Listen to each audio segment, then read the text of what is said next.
Sé bienvenido a la guía de Rogelio Rojas, el podcast, espacio donde intento descifrar qué se esconde detrás del éxito de personas reales como tú y como yo. Ven, acompáñame y sé testigo de esta aventura. Hola chicas y chicos, sean bienvenidos a un nuevo episodio de la guía de Rogelio Rojas, el podcast. En el episodio número 12 estoy con Rafael Serrano, que Rafael nos va a hablar de un mundo muy, como que dice que todo el mundo nos lleva loco, que es el Bitcoin. Entonces hoy vamos a hablar de Bitcoin con Rafael. Hola Rafael, ¿cómo estás? Gracias por estar aquí. Hola Rogelio, gracias por la invitación, encantado de estar aquí. ¿Quién es Rafael? Danos un poquito de esa breve introducción para que la audiencia te conozca y sepa más o menos Vale, bueno, Rafael Serrano, soy un economista venezolano que ha emigrado a España hace aproximadamente unos 8 años. Me he dedicado en los últimos años a lo que es el análisis de datos en distintas empresas de e-commerce y empresas multinacionales. Y en los últimos 7 años he descubierto lo que es, digamos, el Bitcoin en una etapa temprana, lo que me ha permitido, digamos, que tener un conocimiento o aprender de algo mucho antes que la mayoría de las personas, y que es lo que me ha permitido, digamos, que cambiar de alguna manera mi forma de ver el sistema monetario y cómo funciona el dinero en el mundo. Y yo diría que realmente entendiendo Bitcoin y estudiando en los últimos años, he aprendido más de economía que lo que había aprendido durante toda mi carrera. Y bueno, y mucha gente me conoce por eso, me sigue en las redes porque de vez en cuando voy publicando cosas sobre el tema, sobre todo de información educacional, por así decirlo. Y bueno, aquí estoy. Y la pregunta del año, ¿cómo definirías o qué significa para ti el Bitcoin? ¿Qué es el Bitcoin? Vale, el Bitcoin digamos que es una herramienta o un mecanismo que funciona como una alternativa a los bancos centrales actualmente o al sistema monetario que tenemos y que todos conocemos y utilizamos, para, digamos, no depender de lo que es el Estado ni de terceros, y tú de manera independiente, digamos, confiando en lo que es un código, puedas tener una alternativa para ahorrar dinero y utilizar un medio de cambio que no pueda ser censurado, por así decirlo. Cuando emigré de Venezuela, hace 8 años, tuve, digamos que diversos problemas para traer mis ahorros de toda la vida en ese momento, porque existía aquello que llamaban CADIVI, un control de cambio, en el cual el Estado te tenía que aprobar sacar tu propio dinero de tu país bajo las condiciones que ellos te ponían. Entonces, en ese momento empecé, digamos, a probar un poco un mecanismo alternativo para traer mis ahorros, y entre todas esas investigaciones fue que llegué, digamos, a Bitcoin como una forma de que un extranjero inmigrante que no tenga una cuenta bancaria en un país al que va de destino y todavía no tenga legalizaciones y papeles y todo esto, pudiera, digamos, que resguardar sus ahorros de toda la vida sin que se devaluaran, por ejemplo, siendo la moneda local de allí los bolívares, y sin que ningún gobierno te pudiera detener de utilizarlos cuando quisieras. A partir de allí fue donde empezó toda esta curiosidad mía por el Bitcoin, y simplemente lo veía como un medio de cambio y de cómo trasladar un dinero de un lugar a otro.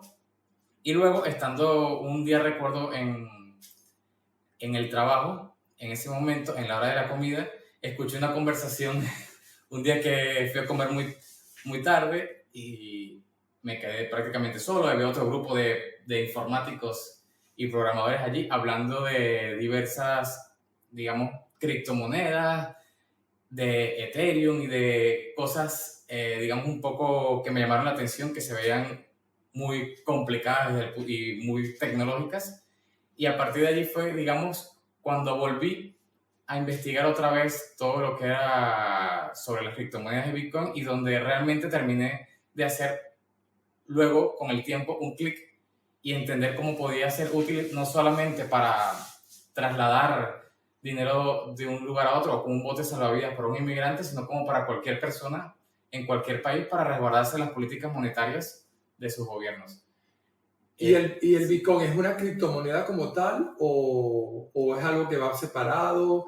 Porque he escuchado algo de que tienen que minar, no sé, o sea, yo estoy en el limbo y creo que muchas personas lo dicen también, no saben, y eso creo que también se puede prestar a malas interpretaciones. Entonces, el Bitcoin en sí, o sea, es una criptomoneda, hay otras criptomonedas. ¿Qué otra criptomoneda recomiendas aparte del Bitcoin?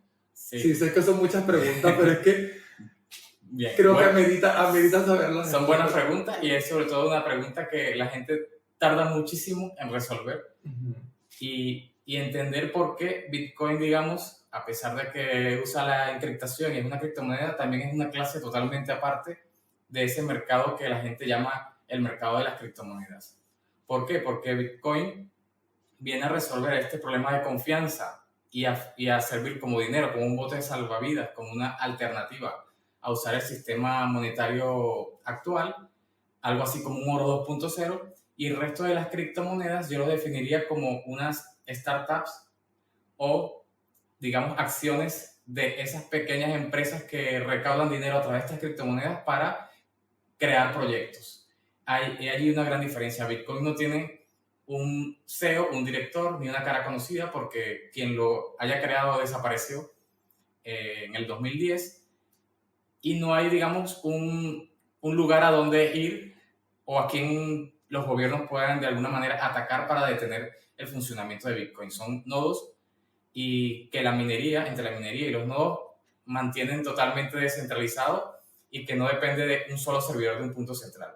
Entonces, el resto de las criptomonedas, yo diría que el 99% son startups que posiblemente vayan a fallar o directamente estafas que algunos crean para apoderarse del dinero de otras personas que un poco más incrédulas y luego desaparecer. Ha habido en los últimos años muchas estafas relacionadas con las criptomonedas donde los dueños de esas criptomonedas totalmente desaparecen con el dinero del resto o directamente preminan, que es una palabra que quiere decir que cuando crean la criptomoneda ya se quedan con un porcentaje del circulante o de la oferta monetaria y luego venden sobre esos nuevos compradores como una especie de estafa piramidal, por así decirlo.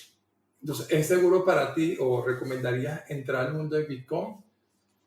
Y si uno quiere entrar como un principiante, por decirlo así, ¿cuáles son los tres consejos o qué es lo básico que tenemos que hacer para poder entrar de forma segura al mundo del Bitcoin? Sí, lo primero es que no deberías directamente ir a invertir en algo sin estudiarlo primero y sin entender de qué se trata.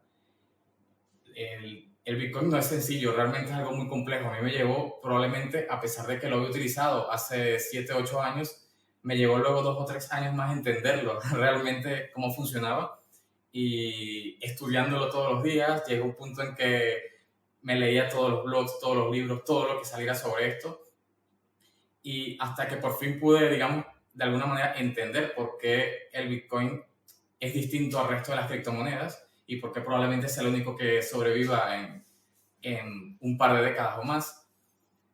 Y entonces lo resumiría en lo primero, estudiarlo y entenderlo. Y lo segundo, evitar buscar aprender sobre Bitcoin o entrar como una manera de hacerse rico rápido o de querer ganar dinero de una manera fácil, porque al final es algo que yo creo que en el futuro puede revalorizarse mucho, así como el oro se revalorizó durante el siglo pasado, por así decirlo, y subió mucho su precio.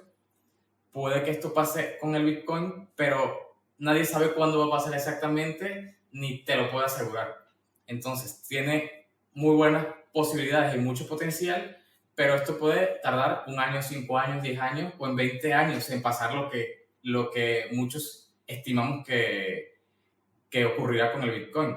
Quiere decir que si tú vas a esperar ganar dinero rápido o invertir un dinero que vas a necesitar en los próximos meses, a lo mejor no sea una buena idea porque en el corto plazo suele ser muy volátil, entonces puede ser que su precio suba un 50% en un mes o baje también un 50%. Si es un dinero que vas a necesitar pronto, probablemente te pille en un mal momento. Lo recomendable sería estudiarlo muy bien y si vas a utilizarlo como una tecnología de ahorro a muy largo plazo. Y a nivel de asesoría, tú estás dando ahora asesorías a personas que quieren entrar de Bitcoin, empresas o qué estás haciendo para transmitir todo tu conocimiento. Sí. Bueno, en los últimos años con una empresa en Chile que se llama SS Contable, que es de un amigo que se llama Daniel Montaner. Hemos dado bastante formación al respecto, enseñando los conceptos básicos y económicos de Bitcoin hasta cómo son las maneras más correctas de utilizarla.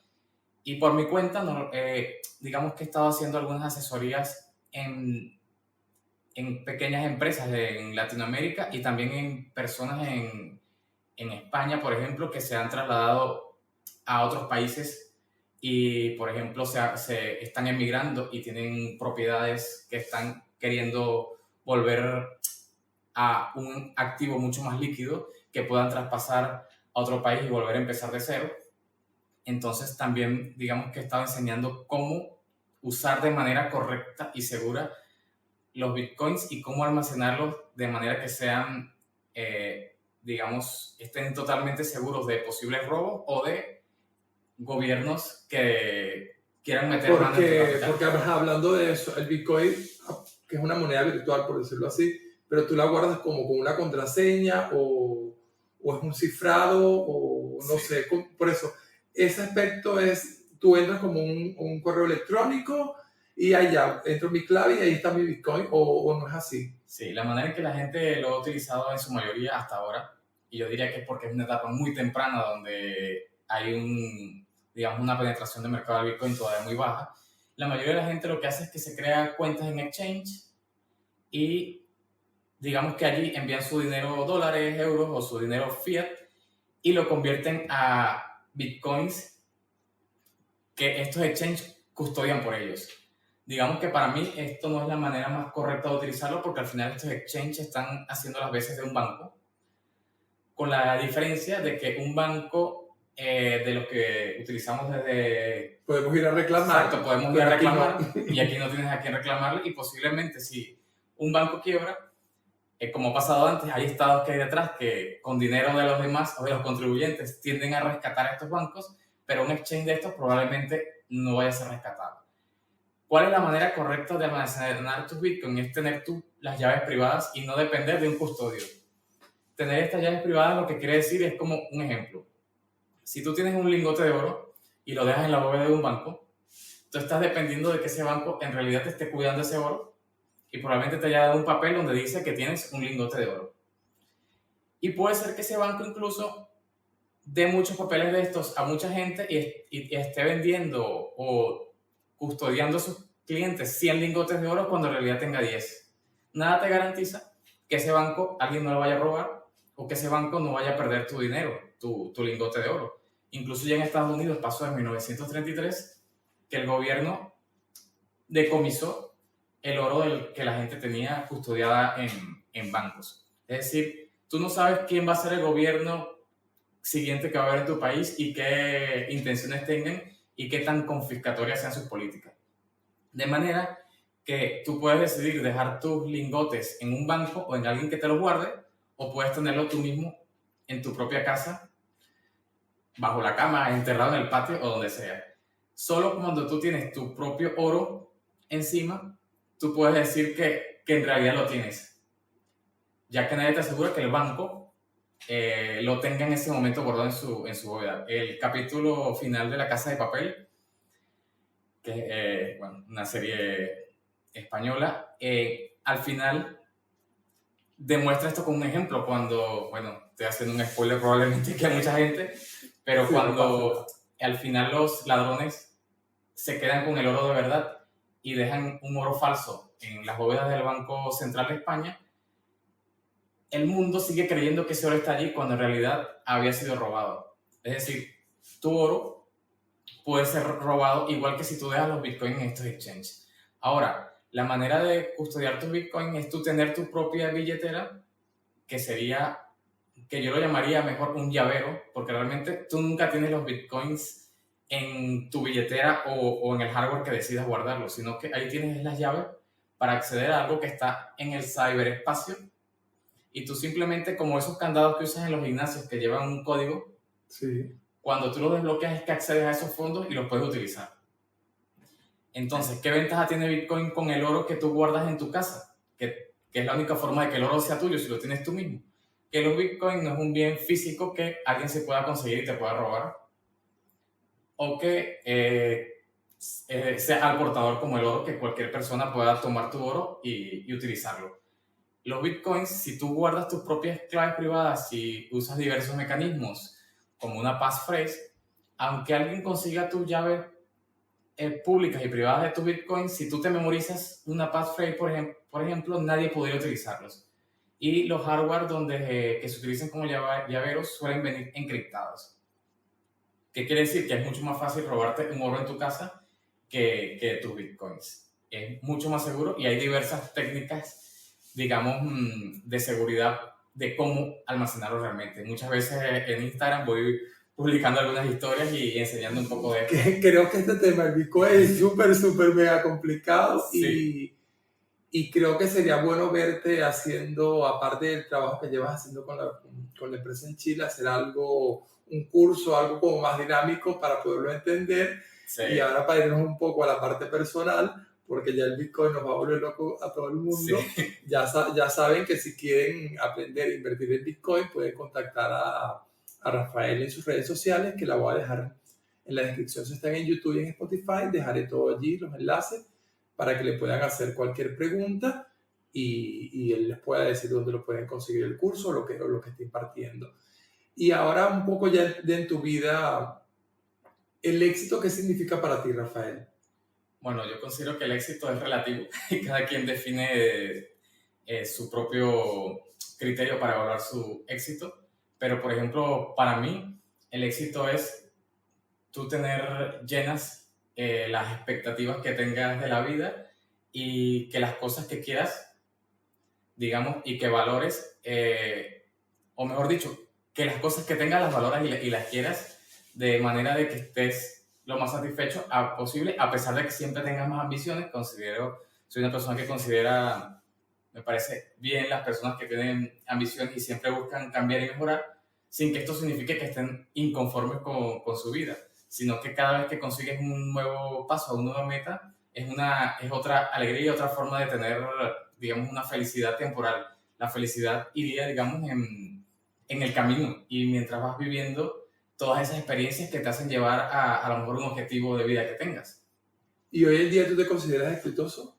Yo me considero exitoso, sí, porque realmente valoro todo lo que tengo. Tengo, digamos, a mi familia cerca recientemente.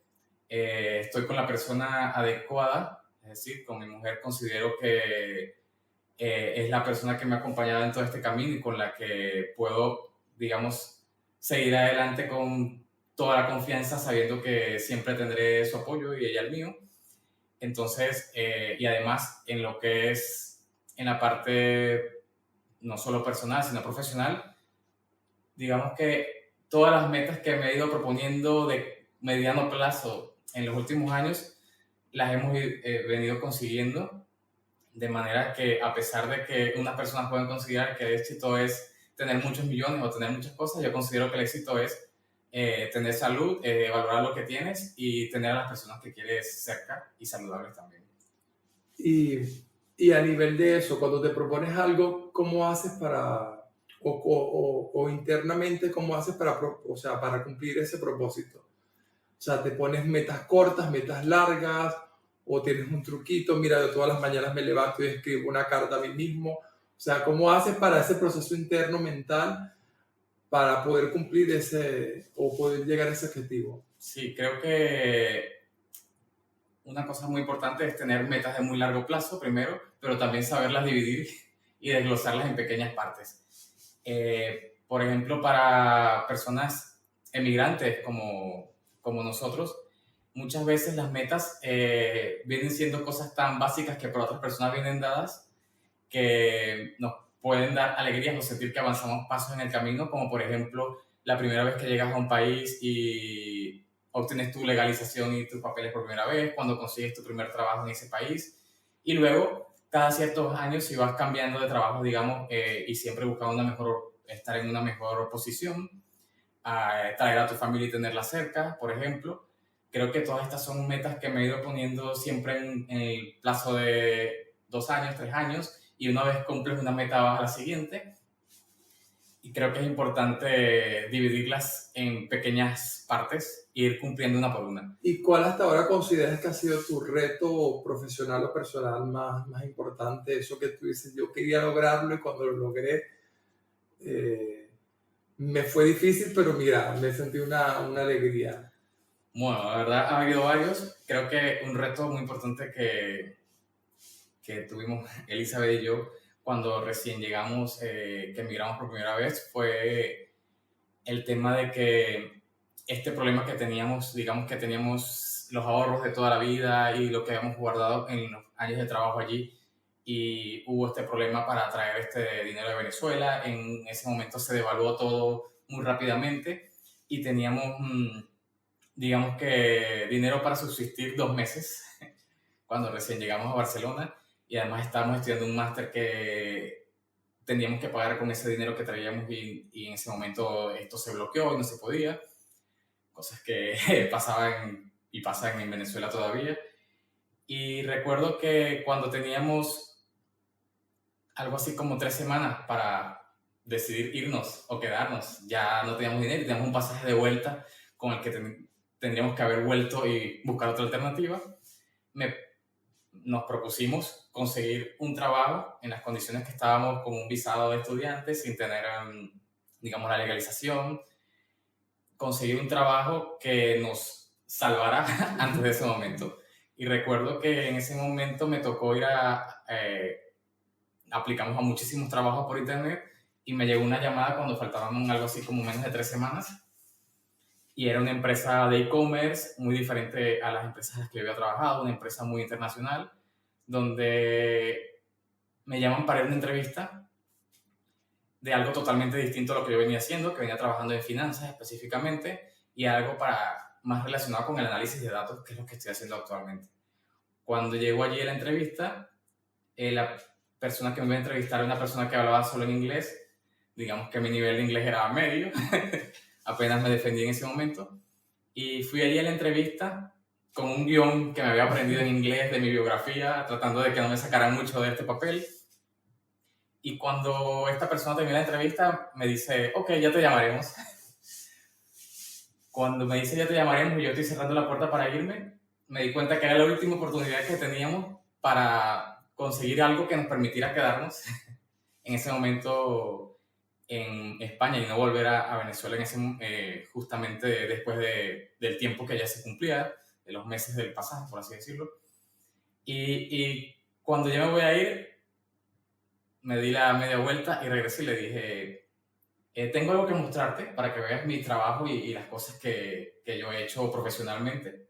Tenía yo ahí mi computadora portátil con algunos dossiers de trabajo que yo había hecho yo mismo, que me diseñé. Y me dice, creo que no hace falta. Yo, bueno, pero te lo muestro. Claro, por si acaso. Vale, 5 minutos. Me dice, vale.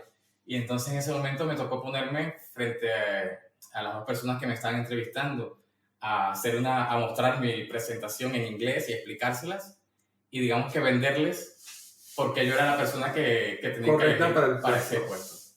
Luego de que hago esta explicación, que fue, digamos, porque dije todo o nada aquí, cuando termino de hacer la explicación, la persona le dice a quien lo acompañaba, muéstrale la oficina a Rafael.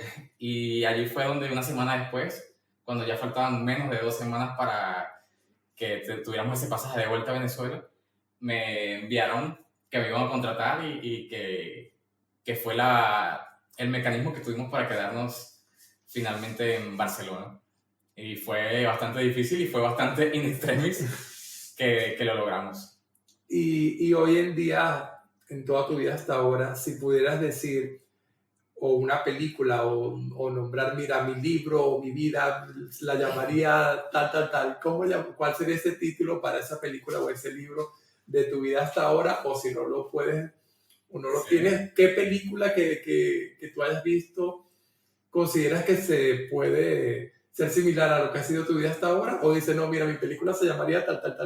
Vale. Voy a relacionarlo con lo que estábamos hablando de Bitcoin y de cómo para personas, no solo para personas emigrantes y personas en países con alta inflación y países en muy malas condiciones puede ser útil, sino para también cómo puede ser una alternativa para salir de lo que, ahora que me viene la palabra, te digo el nombre de la película, que es The Matrix. Cómo salir de la Matrix en la que muchas personas estamos, que es aceptar cómo funciona el mundo actualmente y cómo los gobiernos llevan sus políticas y cómo es, digamos, de alguna manera irrefutable lo que dicen en muchos aspectos los medios, los expertos o las directrices que ponen los gobiernos. Creo que The Matrix es una película que me identifica en los últimos años, conforme empecé a investigar muchísimo esto del Bitcoin, de cómo de alguna manera me permitió despertar y poder ver cosas que no me gustaban en cómo económicamente se estaban llevando las políticas en la mayoría de los países del mundo y cómo los bancos centrales, que es algo de lo que escribo mucho en Instagram, cómo los bancos centrales manipulan, digamos, de alguna manera la moneda con un precio, lo que yo llamo precio regulado, donde mucha gente está confundida y piensan que vivimos en un sistema capitalista y que Estados Unidos, por ejemplo, también es un sistema netamente capitalista, pero toda la economía y el precio del dinero, que es lo más importante dentro de una economía, está siendo regulado por decreto por un pequeño grupo de burócratas que decide mediante la tasa de interés, cada tantos meses salen a dar una rueda de prensa a dictar el precio, que es algo que en países como Venezuela y Argentina simplemente cuando los gobiernos venían a regular los precios de la comida, de la carne, lo que sea, sabíamos que iba a haber un desabastecimiento y que iba a haber un desastre, en fin, que todo se iba a descontrolar porque el libre mercado no era lo que estaba funcionando. Entonces, yo con Matrix, con la película, lo relacioné como Neo pudo despertar de lo que veía como todo era normal y pudo salir de esa Matrix y ver el mundo con otra perspectiva desde afuera. Entonces, por eso esta es una de mis películas favoritas. Rafael, muchas gracias por darme esta entrevista, por, como quien dice, acercarme un poco más al mundo del Bitcoin, que creo que la gente ahora le va a generar esa curiosidad y empezar a seguirte para saber un poco más de eso.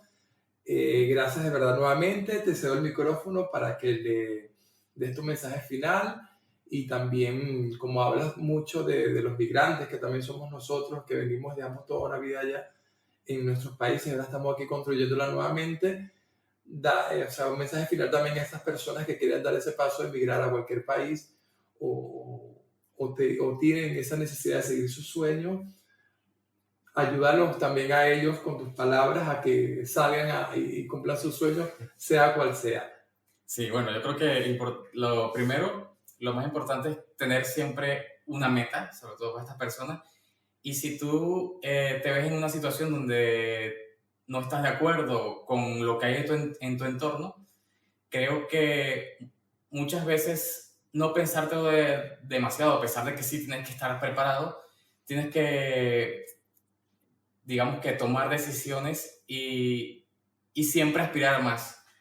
De alguna manera, no conformarte con quedarte o estar en lo que no te gusta o sientes que no te conviene. No estoy queriendo decir que todo el mundo que no le gusta algo de su país se tenga que ir, sino que simplemente ver otras realidades y estar abierto a otras posibilidades es importante, aunque no sea para emigrar, sino si quieres viajar o conocer otra cultura. Creo que esto ayuda mucho a abrir la mente y siempre estar preparado ante cualquier situación. Por ejemplo, yo siempre, una de las cosas para las que siempre estoy preparado, a pesar de que ya emigré una vez y que sé que lo que puede costar volver a hacerlo y tal, pero siempre estoy preparado para en el peor escenario de que, digamos, me tocó volverlo a hacer en el futuro. Creo que si identificara las razones o las cosas que me dieran motivos para hacerlo, estaría más preparado y tomaría las decisiones que tenga que tomar en su momento. Con respecto al Bitcoin, lo que animo a la gente es que abran la mente a estudiarlo y entenderlo y que de alguna manera, como spoiler, descarten un poco todas ese ruido que hay en internet y en muchas partes donde te ofrecen hacerte rico de manera rápida, donde compras una criptomoneda y te dicen que va a valer no sé cuántas veces en un futuro. creo que el dinero fácil realmente no existe, tienes que ganártelo. Y aunque mucha gente diga que alguien ha especulado en Bitcoin y ha subido mucho de precio, que esto es dinero fácil, realmente la mayoría de la gente los habría vendido antes o no lo habría tenido. Creo que solo si lo entiendes realmente bien, podrás cuidarlo lo suficiente, no, sin que te lo roben o te estafen en el camino, y mantenerlos el tiempo suficiente hasta que pueda, digamos, revalorizarse hasta ese escenario o pronóstico que puedas llegar a tener luego de investigarlo. Muchas gracias, Rafael, nuevamente. Gracias también a ustedes por estar allí escuchando. Recuerden, si están en YouTube, suscribirse y dejar su like, su comentario, que les estaré respondiendo. Cuídense mucho y nos vemos en el próximo episodio. Hasta luego. Gracias por la invitación, Rogelio. Gracias Hasta a ti. luego. Si has llegado hasta aquí, muchas gracias. Si crees que tu historia merece ser contada o conoces la de alguien que valga la pena escuchar, déjamelo saber por el método que prefieras y quien quita que mi próximo invitado seas tú. Hasta el próximo episodio, cuídense mucho.